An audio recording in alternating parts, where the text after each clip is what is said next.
fat trade paperbacks lock into the I'm joined by the amazing Allison O'Toole, Dan Price, Andre Owen, Fred Kennedy, Chip Zdarsky. Chip, thanks for coming. What's up, folks? I'm your host, Konrad, on Wednesday Night Reviews, and tonight I'm joined by Graham of Duskleaf Media. Graham, thanks for taking the time to come on the show. Thanks for having me. Absolutely excited to have you. It has been a while in the making, so I'm genuinely very excited. My first easy question, for the folks out there who maybe never seen your face, never heard your name, who is Graham? Who is Graham? Basically, I would sum it up. I'm an author. I'm a creator. I write wacky things. My sort of tagline for Duskleaf Media, which is my sort of umbrella term, is entertainment surreal. And so that sort of sums up my stuff. I always have a sort of a surreal edge to my stuff, and I always try to inject some humor into it. But yeah, Yuki versus Panda, Anubis Prophecy, crazy comic books and games now that we're starting. That's Graham right there. That's it. And let's not forget Duds. And Duds, of course. Yeah.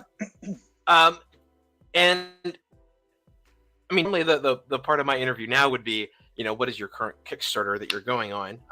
Before we went live, you mentioned coming up in August, you have a Kickstarter launching tentatively. Tell me a little bit about that.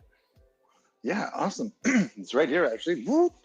Oh, take it.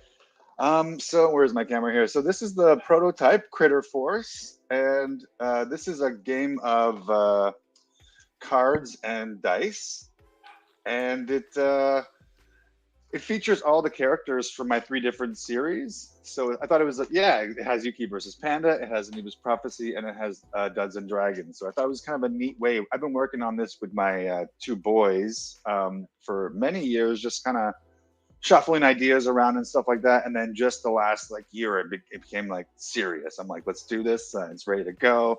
I've got all this beautiful artwork by the Yuki versus Panda artist and the Duds and Dragons artist as well. So they're all on board, and it's just a good time. Yeah, it's a really fun time. You can play it in about 15 minutes, kid friendly, and oh, cool. Yeah. Okay, so now my next thing, because this has come up a lot for me recently, is people working with their kids. For instance, the team behind this wonderful comic here, of course. Their first book that they made, Cereal Box Time Machine, this is comic number 2, is created by, I'm going to say his name wrong, and I am so sorry. I'm going to say Mr. and Junior Wojcik. Wonderful people, but it's a father and a son who have basically created the story together. And then quite separately, within 2 months of me talking to or meeting the creators behind Cereal Box, I ran into another creator who was working with their kid as well. And now you're the third. So obviously you're a parent. Obviously you're a massive nerd. So talk to me about, one, I guess, raising kids to be nerds, how the process of working with them to create this game started, and take it from there. Indoctrinating them into the nerddom. Yes. The nerdverse. Well, that's a lot of stuff. That's awesome. Those are great people, by the way, that you've mentioned. All those, I don't know who the other person that you're mentioning with their kids, but Scott and them, awesome. So working with my kids, I haven't worked with them as writing so much. I really wanted their feedback to sort of have a game that we could all play together, but I like depth and I like strategy. That's the geek in me. I love strategy. If you couldn't tell, I like board games. As we could see. That's my passion. This is sort of, I haven't filled in all my books. They're off to the side here and stuff. As I mentioned, I'm moving. I just moved in the office a little while ago, but it's been great for in that respect, just sort of having feedback from a different generation, and it's your own kids too. So they're going to be very brutally honest with you if something sucks or whatever, which is good. That's my experience anyways. They're super keen and they love it. Yeah. That's awesome. Well, I'm glad to hear it. So then, yeah, I guess we'll get people going and talking about your work, your books. Yeah. I'm going to do it in the format that I got to come into it in. So I first ran into you through another interview I did with the creator of Godslave, Megan, because she had mentioned, and I asked her, I was like, so I'm not a guy who's super into webtoons, right? Like print media is a big deal for me. Yeah. So as someone who hasn't injected myself into that, I was like, where would you start? Where would you tell someone to go? Obviously your own work, but who else should they check out? Right. And she was like, oh, Graham. And I was like, okay, cool. Oh, wow. So that made me run over. Yeah. So that made me run over to Yuki and Panda. I remember telling you that. Yeah. Now I happened to run into you at Garden City Comic Con, the second annual. And you had a whole bunch of stuff, and that was your first Yuki and Panda, which is just obviously a very anime inspired story about a high school student who trains in martial arts. College. But yeah. My apologies, college. Yeah, no, it's good. And in like the absolute best way, makes enemies with a panda and starts this insane rivalry. Frozen confectionery. What are you gonna do? What are you gonna do, right? But I found this one to be very fun. So I guess what I wanted to start with is, when I'm reading this, I'm thinking anime, manga. It's got a lot of classic tropes in it that I enjoyed from, a lot of shows like Cardcaptor Sakura, Sailor Moon even. So what went into making this book? Yeah, this has been like over 10 years in the making. The tapestry that is Yuki versus Panda is myriad. But to put it bluntly, that first one was sort of the accumulation of this story that I've been wanting to tell for a long time, and that was this sort of Tom and Jerry meets anime. Basically taking my nostalgia for the cartoons that I grew up with, sort of thing, and the sort of frivolity of them, and then marrying it with contrasting it, depending on what I'm doing with it, the sort of insanity that is anime and manga and that kind of stuff. So it's very much like an East meets West story.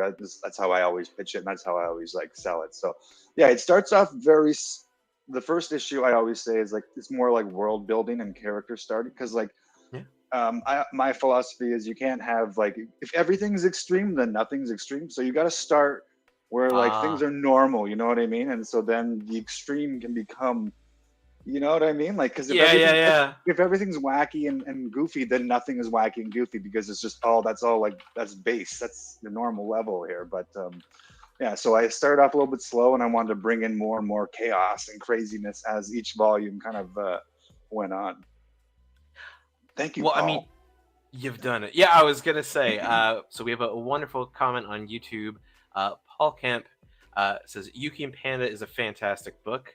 Thank you for having Graham on your show. Paul, thank you for tuning in. Thank you for commenting continuously whenever you're online checking out my show.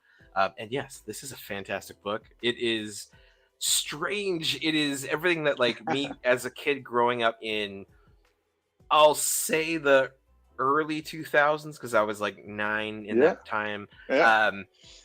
Like I said, I drew to it and went, oh, this feels like all this stuff that I've watched and grown up with. So yeah, I'm gonna just continue reading it. Awesome. When it came to like the art style for it, very clearly it feels like you knew what you were going for. How did you come into contact with the artist? Tell me that story. Tell you that story. That's a fun one. I do always say this one because I think it's kind of a funny story. Like, I went on to DeviantArt. I don't know if you're familiar with DeviantArt. I use it a lot. I think it's a great resource. I don't get into the politics or anything like that. I go on if I'm looking for something, and it's a plethora of artists. And there are always so many people that get back to me. So I went on looking for someone saying Disney meets anime, basically. That is the tagline that I was looking for. And I had Penali, AJ A.L. Jones was the first person to submit the art to me. And then I auditioned about 40 or 50 other people. They're all great. but I just didn't. She just got the style like they just got the style like so perfectly, and so I went back and I said, "Would you please do the book? You're awesome." And it's been from then on. We've never like talked on the phone. We've never talked face to face. Been in the same room, but we've been working together for over 10 years, and we have I would say, anyways. I hope they would agree that we have a good repertoire and a repartee, and yeah, it's pretty fun. I'm really excited to just get the final 5th volume of Yuki versus Panda out and in everyone's hands, and then the whole story arc is complete, and we can, yeah. I love it. Then you know what? I'm gonna bring up your website real quick. Sure. Because one, I can direct people to it. Also, really quickly though, on Instagram, we got the geek has mentioned. I love Graham's work. Happy to see him on your show. Couldn't agree more. Yeah, it's guys. fantastic. So those guys are awesome. Heck yeah. Yeah. And here we go. Wow.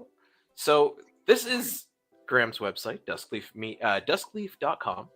And specifically so far we've talked about Yuki versus Panda. So anyone out there watching, whether now or in the future, it's not time sensitive, thankfully.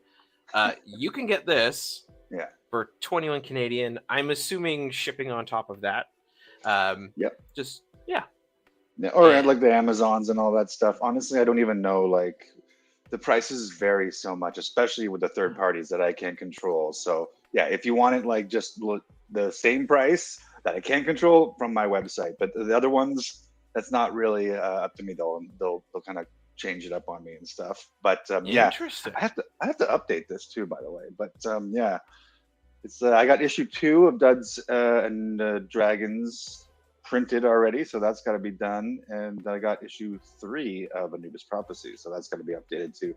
This Kickstarter has just been like absorbing all my time and stuff like that. I mean, it's its own job. That's actually one thing that like it makes me I guess laugh a little bit. Whoop, there we go. Is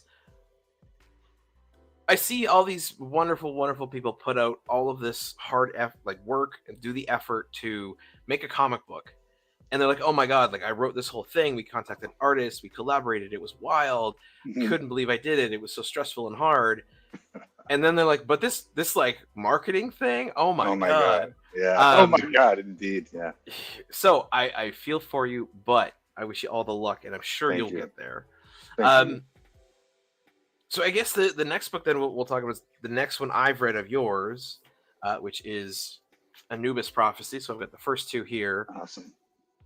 And you know what? Take it away. What is it? What is this wonderful, weird book that I'm holding? So that came out a few years after, or came out conceived was a few years after Yuki versus Panda, because I was like, this is kind of, I'm not like this cutesy anime guy too. I like grew up a goth in school and and all this metalhead and stuff. So I was like, I love horror movies and I have a whole different side of me that I wanted to like show or sort of express. And that was Anubis Prophecy was like I was like, I need another project to sort of channel that kind of gothic weirdness. But it's a gothic comedy basically that is about a girl who can raise the dead. She finds out she can raise the dead. It's one of the worst days of her life that she discovers she can do this. And then a cult is after her to try and use this power to resurrect their god Anubis. So I don't want to go too much into the mythology of it, but there's a whole mythology angle, and this has gone over through thousands of years. They're descendants of Anubis, and then they all have powers and things like that. And she's just a very powerful wielder of this kind of bloodline, and so they want her. And so she has my favorite thing is just the dichotomy between her and her giant surly undead bodyguard Kelsis. He's just like so not impressed about being resurrected to have to like babysit after this like teenage alcoholic necromancer thing. Yeah, she just gets drunk in bars and people try and they're attracted to her. I don't know. I'll give you a little insight into the thing that she's like a magnet for people that desire power, and that's why Raphael, her mentor, her uncle, who's trying to save her from this cult, doesn't want her running out and doing these things, but you can't explain that to her. You can't be like, yo, bad things are attracted to you and stuff. Yeah, that's Raphael. He's an immortal swordsman. He's been alive since the 14th, 15th century. And that all comes out later on in actually the next issue that starts out. That'll be Raphael's story. And yeah, it's a big tapestry, and I could spend hours talking about all that. But yeah, it is basically, in a nutshell, a contemporary story that sort of like branches back and tells the backstory of all these characters and how long it's been going. It's sort of like a Highlander thing, you know, how like the contemporary story is happening mid, but you go back and you see like all these characters and how they've known each other for hundreds of years and whatever and stuff like that. So yeah, it's a very Highlander-ish kind of thing. Awesome. Well, I mean, one of the things that I enjoy about it, one is especially the introduction of her bodyguard. I think was my favorite thing, because you spent a whole issue giving us context and understanding who she is, what she's going through, and her prickly mental state and personality, because she's not like a cool, I wouldn't want to go hang out with this person. No. And like everyone around here sort of reveres her or gives her this bubble. And then her bodyguard comes in and he's just like, whatever. Like, come on. Like, are you serious? Yeah. And I love that. And now I have to ask, because I feel like we're of similar age. We probably came up with the same video games. Raphael, her uncle, her mentor, this amazing sword fighter from the 14th century. Yeah. Was he in some capacity inspired by Soul Calibur's Raphael? You know what? Maybe subconsciously. That's amazing, actually, because I did play that game. That's funny. I don't know, man. I really, because the one of the things that I wanted to put for the two like leads or the protagonists, other than Misha and Kelsis, is Raphael and Lucien. Lucien's the leader of the cult, and he's British, and Raphael is French, and they met back in the 100-Year War and stuff like that. So there's this whole like historical, good time. There's this whole historical thing. So it was really just, I was thinking like, I don't know. I was thinking French names, and I was, and this is what I'm saying. It could be very much so, like a conscious or a thing like that. I love it.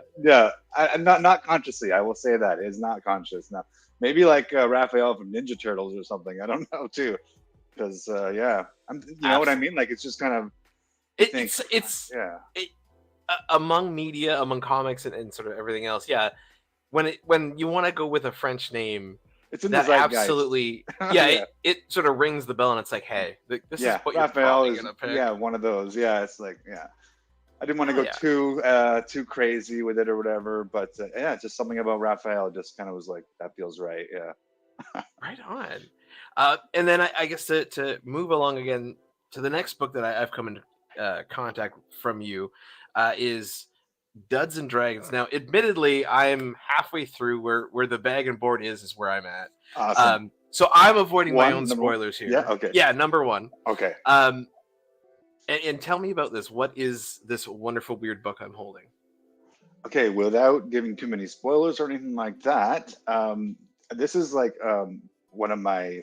I'm so proud of this, and my mom loves this project the most too. So that's why I'm like, yes, got brownie points from my mom. But no, she's been encouraging me to do this story as well. She's like, you've done the Yuki, the sort of teen, and you've done the Anubis, which is sort of more the adult, and now do something for another audience. And so I was like, that's perfect. So I took my love for Dungeons and Dragons, obviously, Pathfinder, and all the MMOs like World of Warcraft and stuff like that, and sort of wrote this story where what happens if all these heroes in this universe get taken, and it's just the duds that are left, right?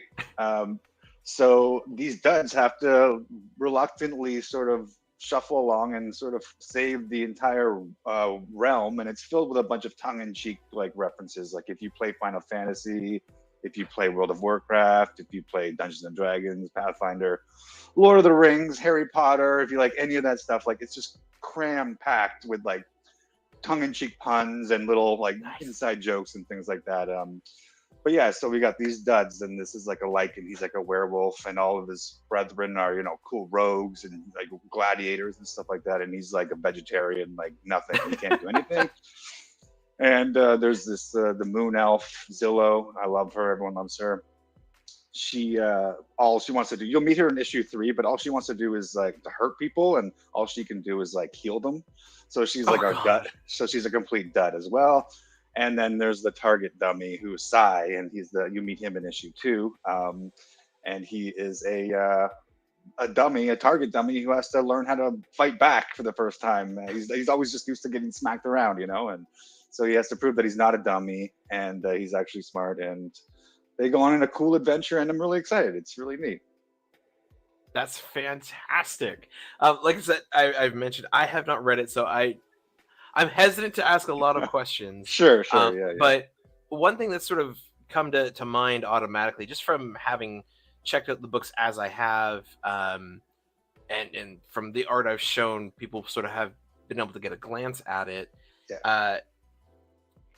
As we've sort of talked about throughout the interview so far, a lot of the style is reminiscent of anime. And what I find interesting is with what your family has basically said, hey, you've done these genres, so do like a little kids genre.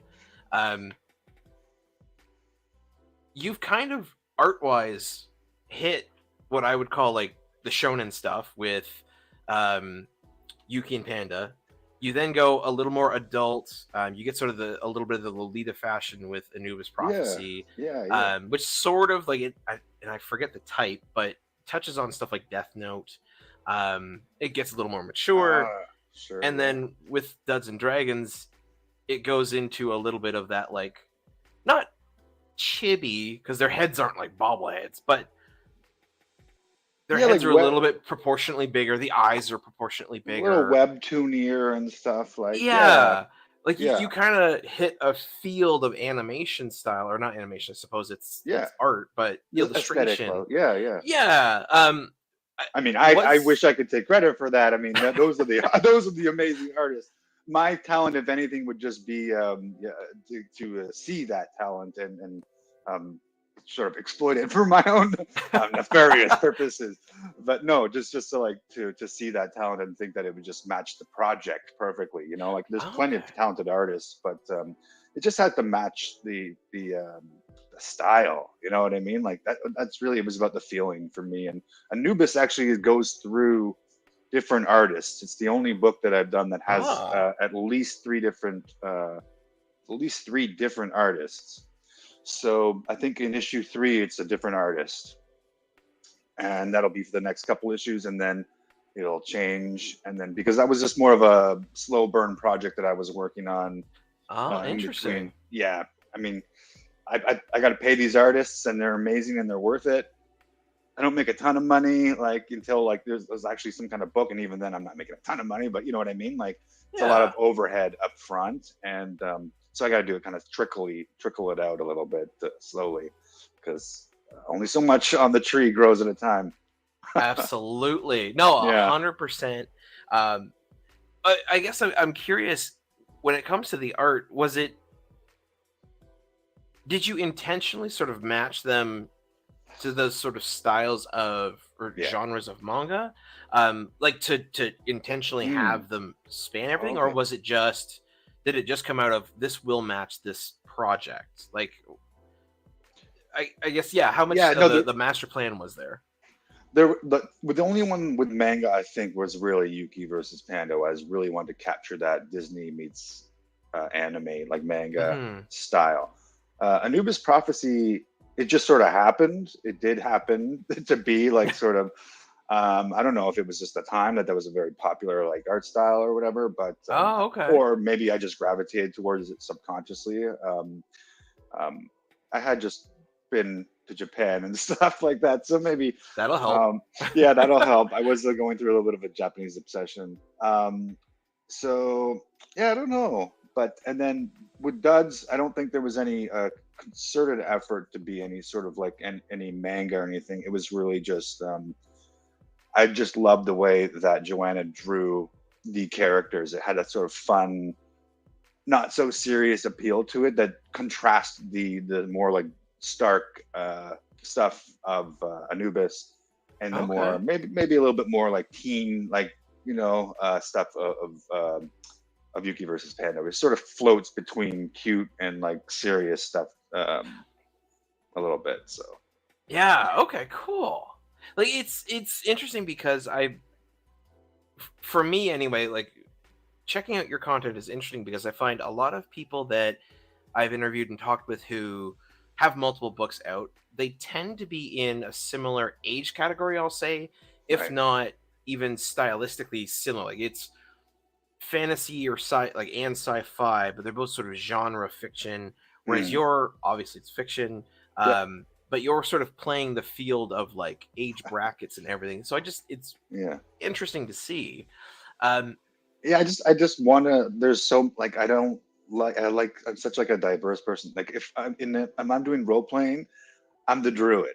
You know what I mean? And I don't mean that as like the nature guy. I mean like I'm constantly shifting and like sort of adapting, and because I love like there's so many cool facets of art and style. Like I would hate to just be pinned down to one. You know what I mean? And be like you're the horror guy and that's it or whatever. Like I love horror, of course, but like I don't want to be the horror guy or whatever. Like you know what I mean? Like only known for that. Like it'd be great. I just want to express like all sorts of different fun stories and just bring a little joy to people. Really, that's at the end of the day. Yeah. Awesome. Well, I love it. Then an important thing, let's bring joy to some people. Awesome. I'm gonna bring your website back up here because I have your catalog up. So can you sort of walk me through what is book-wise available? What can people get in print copy? Sure. Absolutely. I got to give shout outs to, first of all, the digital platforms that are like really respectable and encouraging to digital artists, indie digital artists, and even like the big companies and stuff. So like we got Global Comics, and we got Drive Through Comics. Both of those platforms have been so supportive. Amazon, you don't need my help. So no, Amazon, you can go to Amazon and get the books too. It's a great platform. It's ubiquitous. So it's the devil, but you can do that. On my own website, you can go and purchase them. It's all through like Shopify and Book Vault, and they're really cool. And everything here is available for print and digital on my website. Yeah. And that's why it's just taken me a little bit longer to update the some of the newer stuff, because like issue 3 and stuff like that, because I got to like upload it and do all the margins and stuff like that. Oh, and, yeah. It's just a process, and I'm just doing a whole bunch of stuff right now. But that's going to be up soon, and we're going to keep on going. I love it. So and Critter Force, and Critter Force. So basically, if someone wanted to get a floppy or a trade, or not a trade, sorry, a single comic, which is 24-ish pages. 28. 28 or so. Yeah, 24 to 30. I believe in your case, it's 28. It basically runs them $7 Canadian. Or I think $5 US. Something like that. I do it as low as I can, market value as I can. But 100%. The more printing available, like there's more places being opened up, Canadian and American, and because a lot of them are in UK. There's a lot of printing presses, and there's a lot in the States. But I'm finding even more now. There's some more Canadian stuff and in the States. So it brings down the prices for everybody, which is nice. So heck yeah. I mean, especially if you don't have to ship it over from there to here and then send it out. Brutal. Yeah. Ooh. And the volumes of Yuki versus Panda, those are 21 Canadian. On average, the first one has 3 issues, and then I think all the other ones have 4 issues combined, and then the last one will have like 5, and it's 20. And speaking of that, that's coming out really soon. It's ready. It's actually issue 16 of Yuki versus Panda is actually ready. It's in the can, so to speak, but just kind of waiting for the right. I suck at social media and stuff, so I'm kind of waiting for the right time to. I don't know. To be like, hey, here's the cover and here's the drop and stuff like that, and create a little bit of buzz. But I'm really super excited because once we hit issue 20, like I said, that's going to be the full arc of 10 years worth of 10 years worth of like work and blood, sweat, and tears and stuff like that. So it'd be really nice to get that out and finally be able to say like, here's the end to this story that you guys have been like such great fans for like over like a decade basically. So thank you so much. Wow. Like, yeah, I can't even imagine. I've wanted to tell you the story for so bad. So yeah, I really appreciate that. Yeah, that is fantastic, and I am so appreciative of the fans that stay around through all of it. Because it is a long time. Obviously, you're not like a major publisher. Yeah. That's not strictly speaking your only job.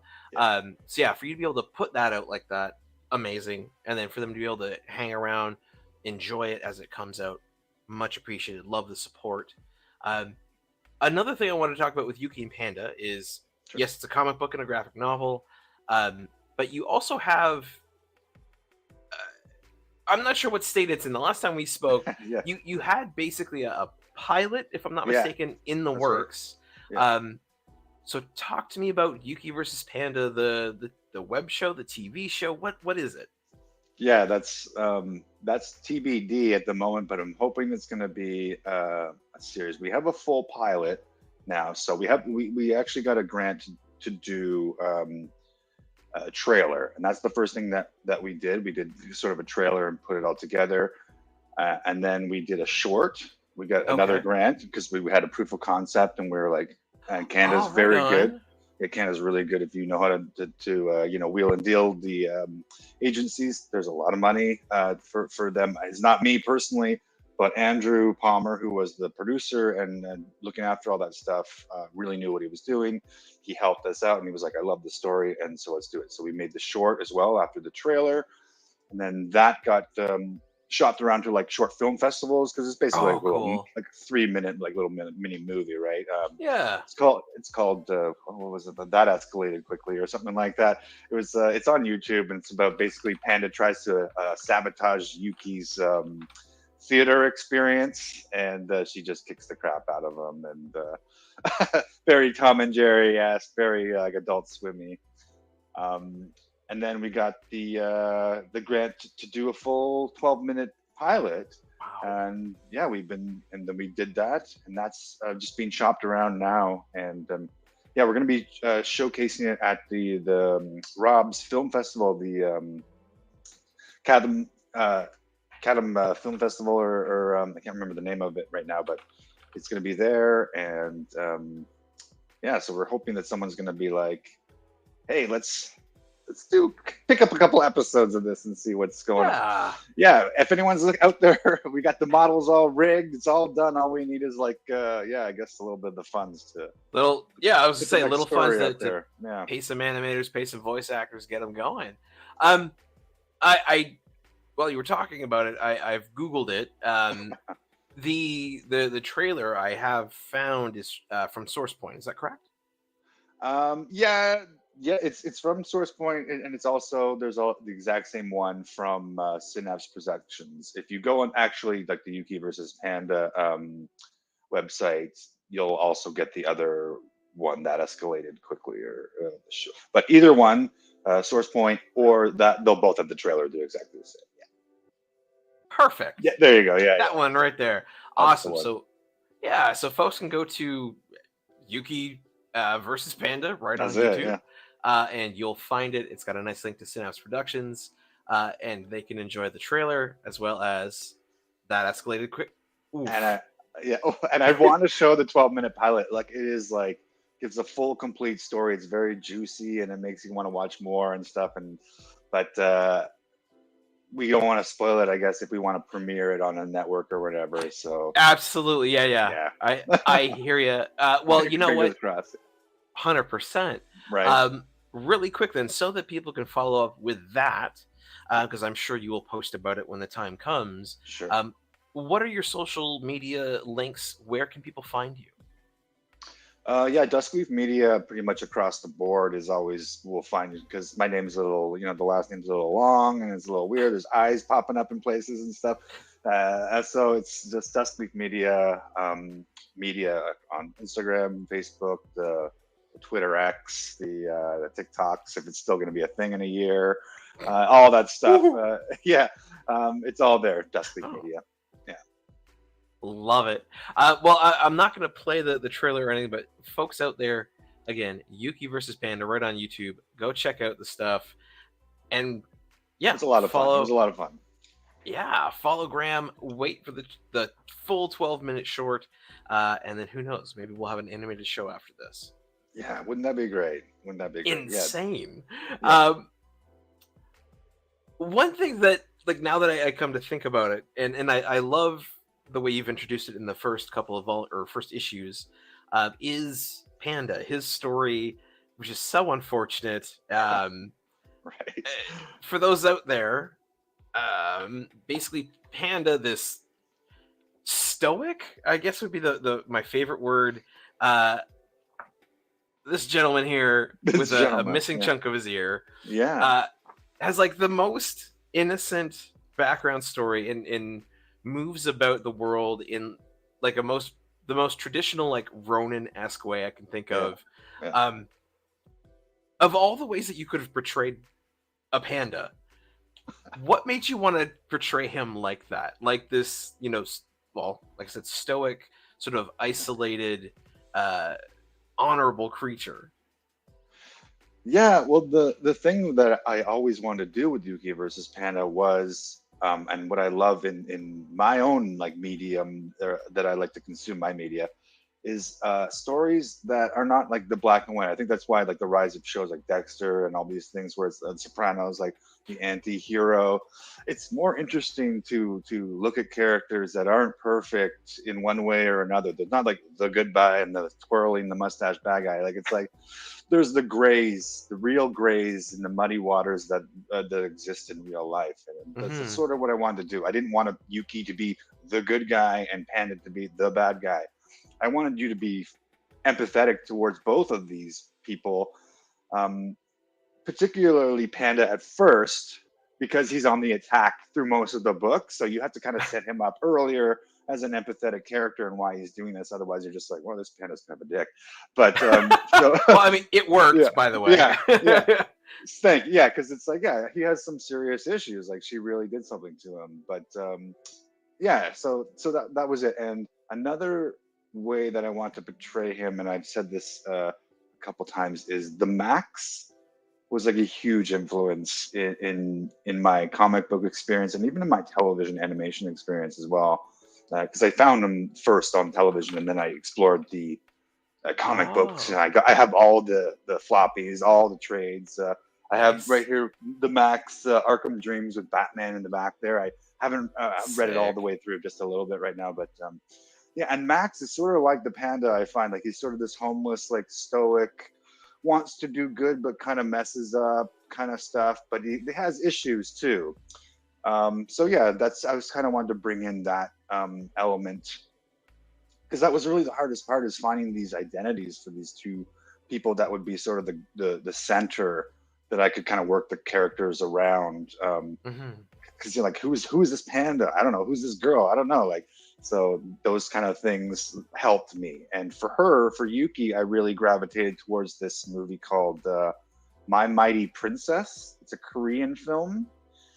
Yeah. And that really helped me because I don't know if you noticed, like I'm not a female. And I was like, I want to get some kind of insight into anybody else that has written sort of that kind of character, a female character with super strength or whatever. And this is a fantastic movie. If you haven't seen it, everybody, I highly recommend it. My Mighty Princess. It's amazing. It's funny. It's got action. It's everything. You'll see the influence on Yuki versus Panda as well. Yeah, My Mighty. Yeah.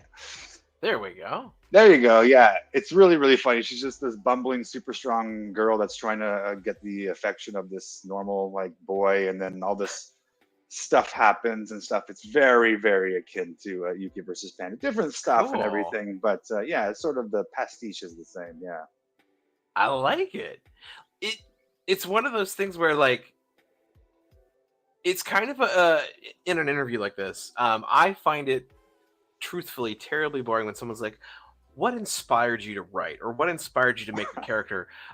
So when we can actually just flow into it and like get a really solid example of here's this thing Like that's boom, yeah. I never shy away from my references. Like I try not to dissect them too much, but if there is a reference that I'm like, clearly that's where I got that from, I'm happy to say it, because sometimes I like to float between super obvious and erudite and aloof, like it's sort of between those times. You never know what it's going to be. And I like that kind of stuff where it's kind of like, is he being serious? Or right? I just like that.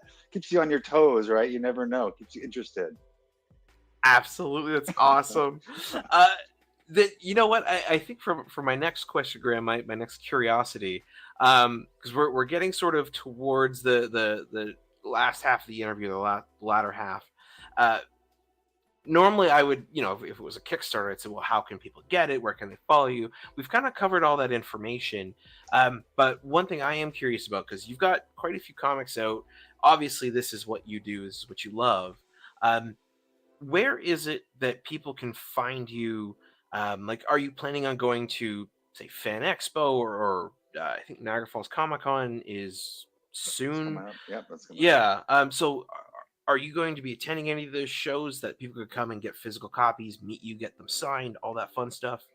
Sure. Anime North, that's the big one. That's coming up this weekend. That's a huge one. I was gonna say, yeah.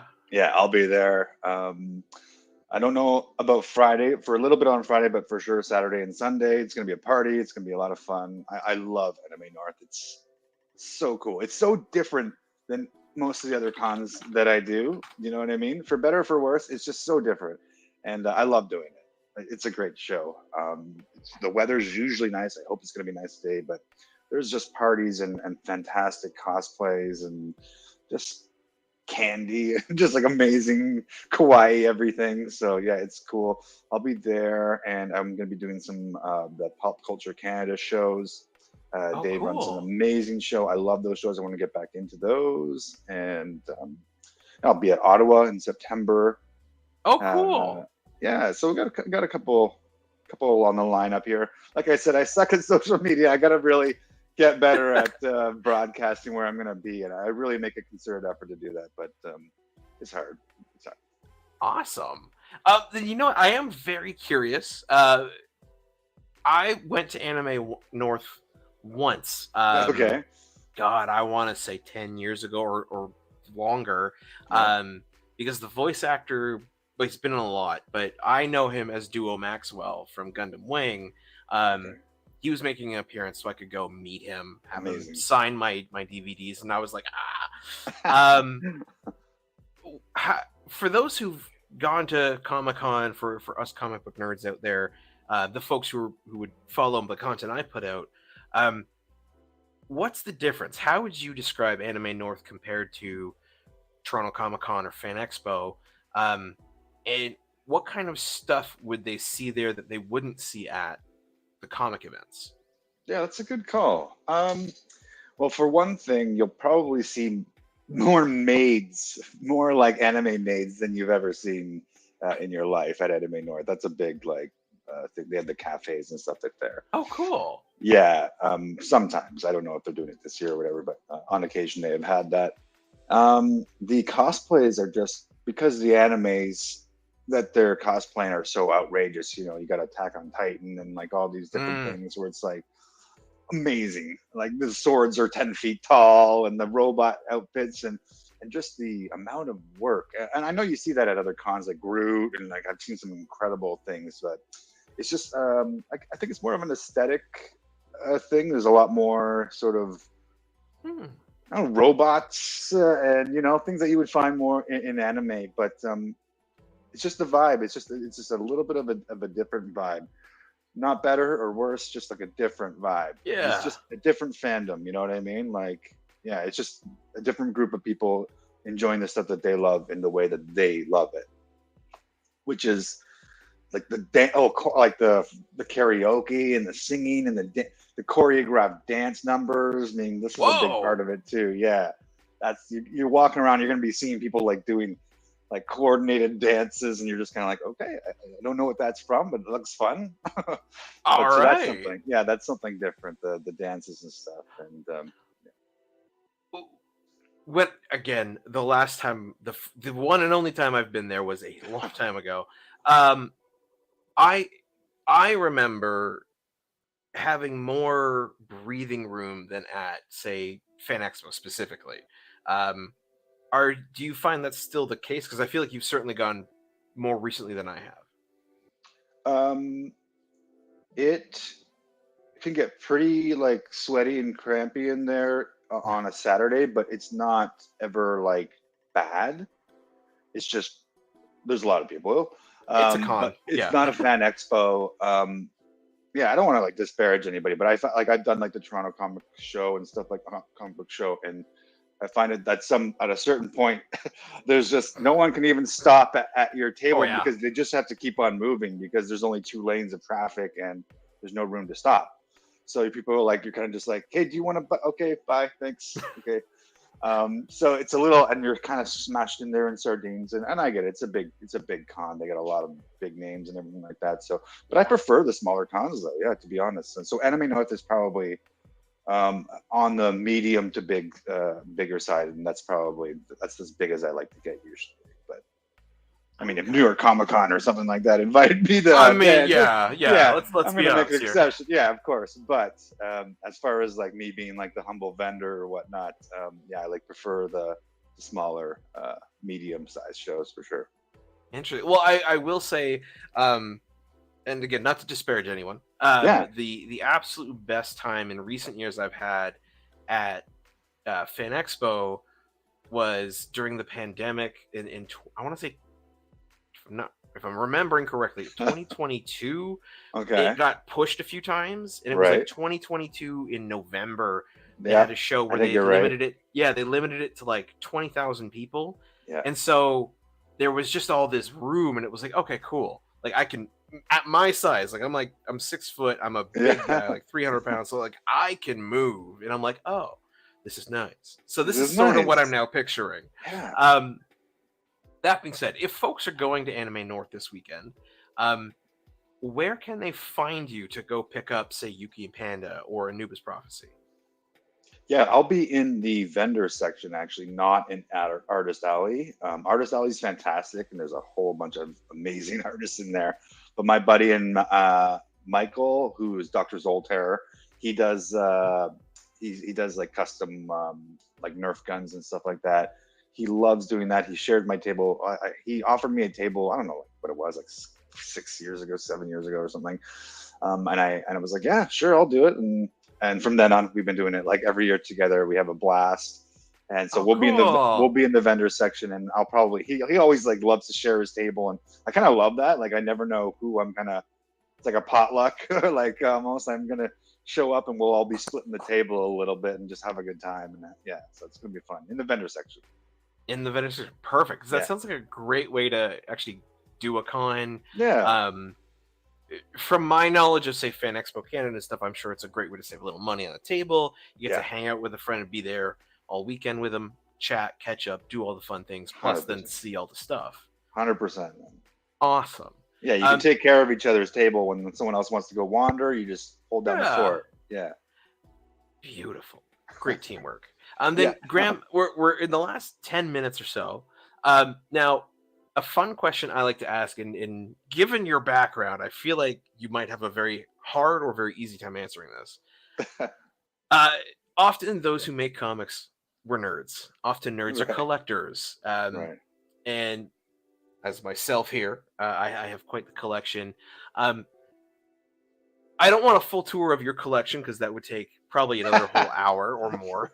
And you know what? I find wouldn't be a good way to reflect on this. So my question for you, Graham, is of all the things that you have in your collection, whether you've created it, acquired it, had it custom made for you, whatever, what's the one thing that comes to mind, and maybe not the most expensive, maybe not the most rare, but what's the thing that makes you the most happy when you see it? Oh, that's a good one. You know what? I think I always go to this, and I think I've mentioned this before. Oh my God. So this is an original drawing of Anubis Prophecy by James O'Barr, the creator of The Crow, who did this for me at Ottawa. My brother and my nephew paid him for his commission. He was super cool about it, and there was a low time, a little lull when the crowd was not there. And so they gave him a picture of my book, and he's like, yeah, I'd love to draw something that's not The Crow, something that's not my own. And so he did this, and I got it framed, and I friggin' love it. It's just like, I love The Crow. It's one of my favorite movies and comics and graphic novels. And just look at that, man! What a great sick. job! That is just sick. It. So that brings me a lot of joy, and also Lou. I'd be remiss if I didn't mention Lou too. Lou from Zelfa Comics. He did this amazing 3D. I'm trying to give you. Yeah, you see how it's 3D Oh, that's there? so cool. Yeah, he did this poster, and he does amazing stuff. And he has tables at the PopCons and all this. He'll probably be at Ottawa as well, actually. And this brings me a lot of joy too. Those are going on my wall at some point, but right now they're where is it? Yeah, they're bare right now, but we'll work on it. I mean, that over your left shoulder looks like a great spot. Yeah. Wow, that's so cool. Speaking of James O'Barr, I actually for the Crow, like many people my age, I saw The Crow when I was way too young as like a kid, because you're staying up late enough, parents have fallen asleep, so you That's put a great the TV movie back to be on. like that. Yeah. Oh yeah.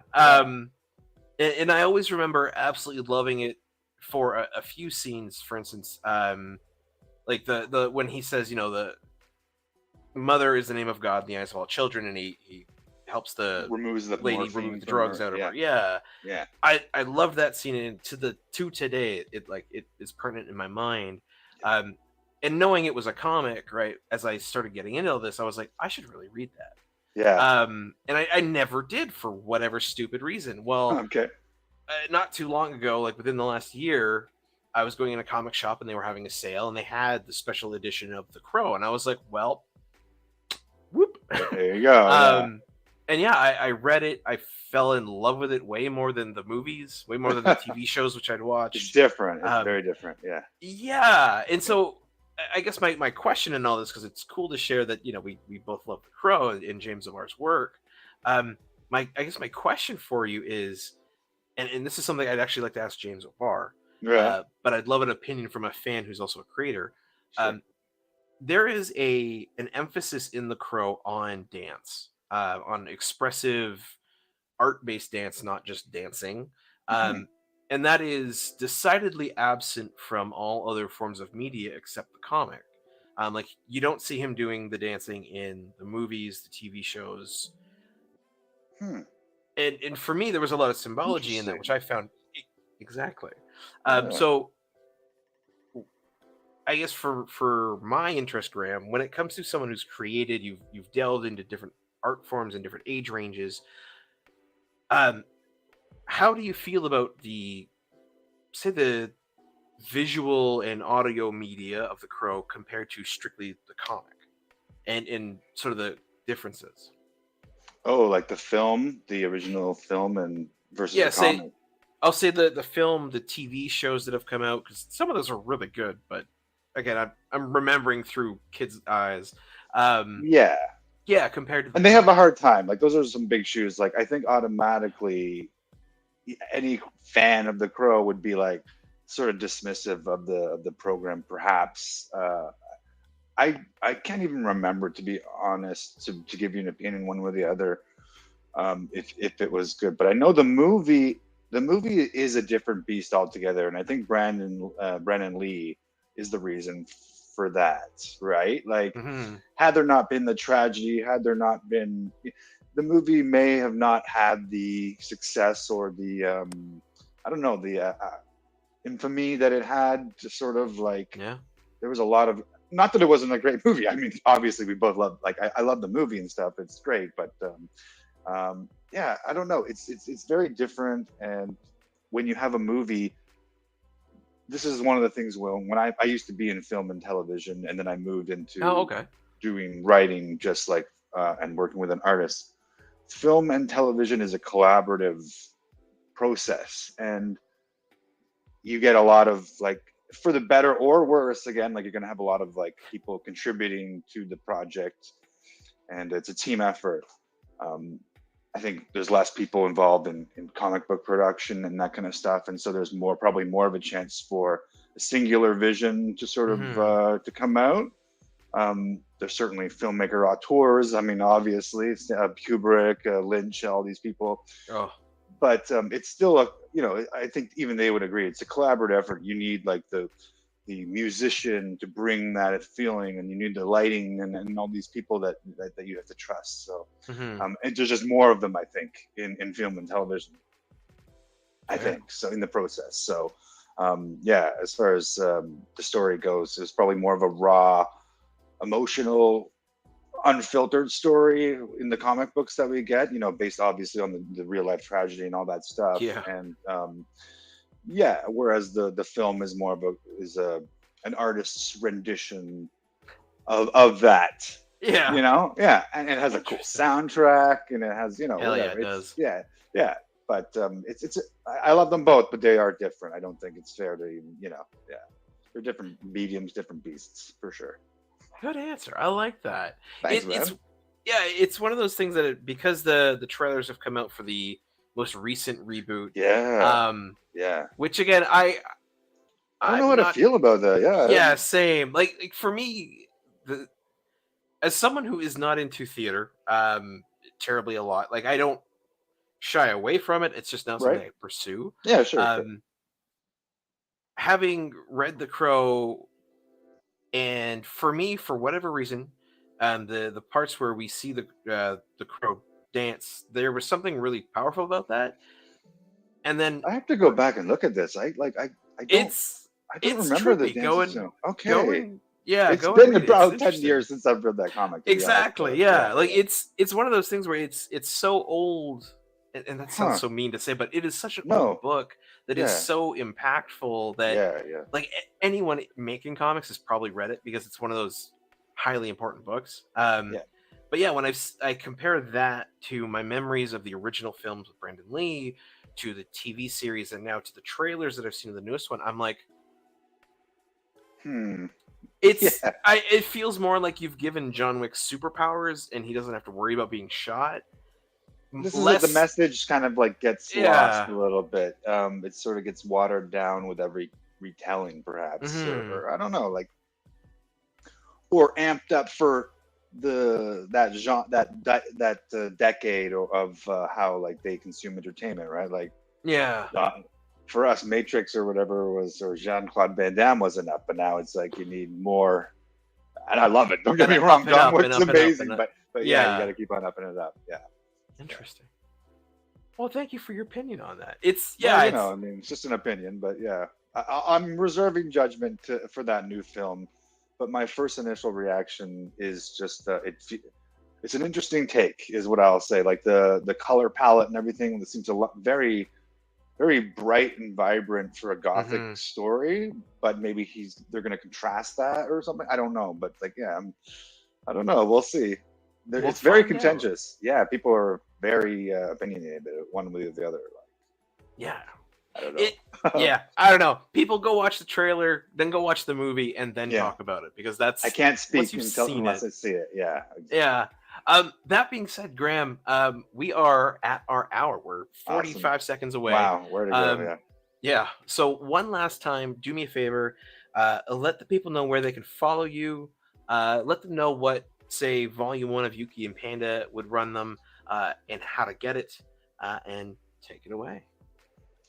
So I think the best place is probably just duskleaf.com or any of the online book merchants like the Amazons or the Comixology or Drive Through Comics, that kind of stuff. Volume 1 will probably run you about $20 Canadian, I think, plus shipping. And they're all pretty much an average of around $20 to $25 Canadian for all the volumes conducted and stuff. And the comic books are usually about $5 each. And if you want to get the floppies, they're still available, I think, to order through SourcePoint, like from the comic book stores. I don't know, but maybe. But I have some too, and I always sell them in person, so that's a little fun thing too. So go to Anime North and pick up some floppies, pick up some graphic novels, have a good time, and get this fantastic signature on your books. Oh, nice, yeah. That being said, Graham, absolutely, I want to say thank you so much for taking the time to come on the show. Thank you, man. Yeah, thanks so much for having me. This is always fun. Yeah, appreciate it. Awesome. Well, glad to hear it. And for the folks at home, absolutely a like, comment down below what you think of any of Graham's works. Let me know what you think. Let me know what you've read. And if you're going to go see him at Anime North, and subscribe for more. And of course, we will see you next time. Have a good one. Golden age to present, digest to oversize. Never miss new comic day. Yeah, no surprise. So where's my no prize? Check the letter columns. Can't find issue 2? Nah, collector problem.